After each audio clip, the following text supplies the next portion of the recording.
Assalamualaikum warahmatullahi wabarakatuh.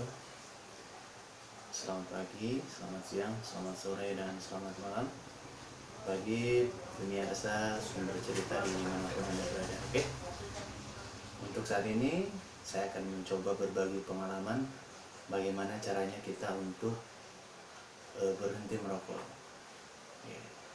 Jadi ada berbagai macam cara.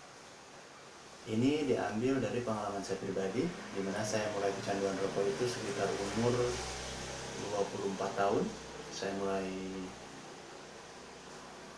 merokok dari mencoba, menikmati sampai ingin berhenti.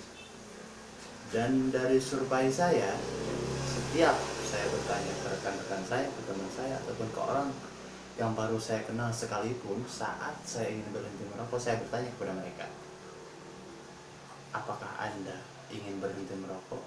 Dan 95% jawabannya ya, saya ingin berhenti merokok, tapi saya tidak bisa.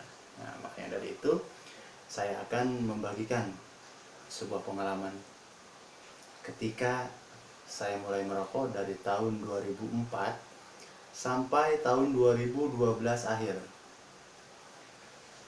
8 tahun berarti saya kecanduan merokok. Sejak saya satu bulan kecanduan rokok, nah sejak saat itu pula saya ingin berhenti tapi tidak bisa. Mulai mengurangi, pokoknya tidak bisa. Sampai suatu saat itu sekitar tahun 2006. Nah, 2006 saya mencoba berhenti dengan cara saya mengurangi konsumsi rokok saya. Misalkan sehari semalam itu atau dalam waktu 24 jam saya mulai merokok itu kira-kira dari bangun tidur sampai saya mau tidur lagi, misalkan habis 12 batang, saya kurangi itu. Dalam sehari itu, dalam 24 jam itu mungkin satu bungkus itu kan 12, saya kurangi 3, jadi setiap hari 9, turun lagi jadi 6, turun lagi jadi 3, turun lagi jadi 1. Tapi kurang efektif. Tetap saya kembali normal lagi merokok,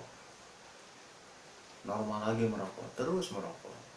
Dan setiap rokok yang saya hisap, setiap saya menghisap rokok, setelah habis merokok itu saya bilang kepada diri saya nggak akan merokok lagi, saya buang. Hasilnya sama. Terus cara yang kedua, dengan cara mengurangi pembelian. Misalkan saya beli biasa satu bungkus, nah saya beli setengah, tapi tetap di situ saya belum bisa berhenti merokok. Dan menurut teman-teman saya, ya cobalah kamu ganti rokok sama permen. Tetap permen saya beli, rokok saya hisap, jadi 2 kali, ya dua jenis. Ataupun kalau dibilang biaya sih ya dua kali lipat. Permen saya beli, rokok saya beli. Nah, sampai tahun 2012 akhir saya bekerja di satu institusi, di satu lembaga. Di situ saya punya bos, dan dimana bos itu sukses. Dia sukses, banyak uang, pekerjanya banyak, tapi tidak merokok. Sampai suatu hari saya memberanikan diri kepada beliau, apakah beliau itu sebelumnya merokok atau tidak. Jawaban beliau sebelum menyenangkan. Kata beliau, dia itu pecandu rokok berat. Nah, saya bilang, bagaimana cara berhenti merokok? Ya, dia juga sama, memakai beberapa sistem, tapi pertama tetap dia juga tidak bisa untuk berhenti merokok. Nah, sampai suatu hari beliau bertemu dengan seseorang, tapi tidak diceritakan kepada saya siapa seseorang itu, hanya memberikan cara yang paling efektif untuk berhenti merokok. Seperti apa itu? Ya, Cara berhenti beliau merokok yaitu dengan sugesti, dengan pikiran. Dia jelaskan dulu kenapa kok dengan pikiran. Nah, candu rokok itu yang pertama diserang adalah pikiran kita. Jika kita mengingat kepada rokok, maka otomatis pikiran kita akan ingat kepada rokok dan timbul rasa ingin merokok. Nah, makanya dari itu kalau memang kita mau berhenti merokok, satu, bulatkan tekad. Yakin bisa berhenti hari itu juga. Yang kedua, jangan menghindari makanan-makanan manis. Kalau memang ada kopi, ya lanjut aja kopi. Tapi jangan sambil merokok. Kenapa? Karena dengan kita mengkonsumsi kopi, terus kita berhenti merokok, itu mempercepat kita untuk menghilangkan candu rokok.